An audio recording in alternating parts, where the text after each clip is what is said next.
हल्ली आपल्या हातात मोबाईल, इंटरनेट, व्हॉट्सअप आहे ना, पण पूर्वी तसं काही नव्हतं. तेव्हा लोकांनी काय केलं माहिती का? कबूतरला वापरलं. बघा, ते काय होतं ना, कबुतराची एक खास प्रजाती असते, तिला म्हणतात होमिंग पिजन.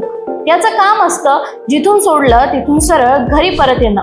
हे कबूतर कितीही लांब गेलं तरी ते आपलं घर ओळखून तिथे परत येतात, तेही बिनधास्त. आता तुम्ही म्हणाल हे कसं शक्य आहे? तर ह्या कबुतरांना खास प्रशिक्षण दिलं जातं.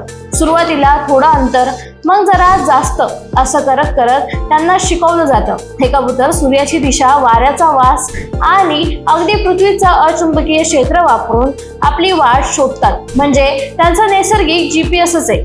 मग आता चिठ्ठी कशी पाठवायची?